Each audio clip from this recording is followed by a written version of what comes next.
اعوذ باللہ من الشیطان الرجیم بسم اللہ الرحمن الرحیم سیدنا کریم صلی اللہ علیہ وسلم۔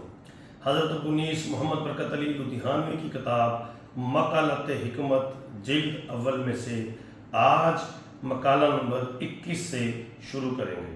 مقالہ نمبر 21، آنکھ دیکھ سکتی ہے بول نہیں سکتی، زبان بول سکتی ہے دیکھ نہیں سکتی، دل جان سکتا ہے نہ دیکھ سکتا ہے نہ بول، الحمدللہ حی القیوم۔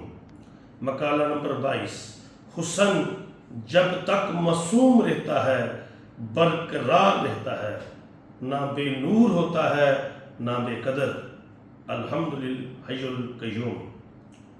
مقالہ نمبر 23، اللہ کو اپنے اس بندے پہ ناز ہوتا ہے اور صرف اس بندے پہ جسے عطا و قضا میں کوئی تمیز نہ ہو، ہر حال میں جو بھی وارد ہو راضی رہے، کوئی اعتراض نہ کرے، اور یہ عمل ام العمل ہے، الحمدللہ حی القیوم۔ مقالہ نمبر 24، امن سے بہتر اور فساد سے بدتر اور کوئی چیز نہیں، سلوک کی راہ میں یقین سے بہتر اور کوئی چیز نہیں، الحمدللہ حی القیوم۔ مقالہ نمبر 25، ہر کمال کو زوال ہے، ہر کمال کو زوال ہے مگر ادب، الحمدللہ حی القیوم۔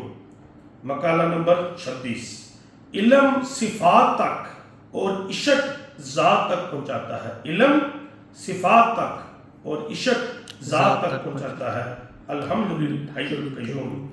مقالہ نمبر 27، محد کے لیے اعلیٰ درجے کے توکل اور متوکل کے لیے اعلیٰ درجے کے ایمان کی ضرورت ہے، محد کے لیے اعلیٰ درجے کے توکل اور متوکل کے لیے اعلیٰ درجے کے ایمان کی ضرورت ہے، الحمدللہ حی القیوم۔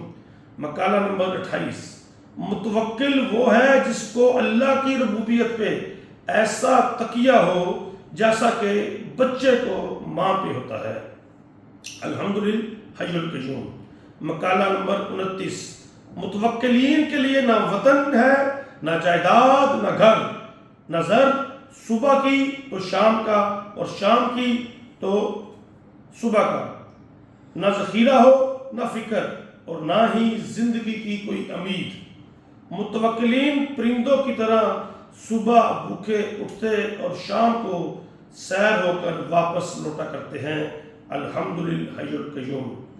مقالہ نمبر 30، کرم لامحدود ہے، اگر کرم قدر کا محدود ہوتا اور اگر محدود ہوتا ناقص ہوتا، الحمدللہ حی القیوم۔ مقالہ نمبر 31، مدبر کی تدبیر تقدیر کو نہیں ٹال سکتی، قادر مقتدر ہے جب چاہے جیسا چاہے کرے، اگر تقدیر اٹل ہوتی دعا کا حکم نہ ہوتا، الحمدللہ حی القیوم۔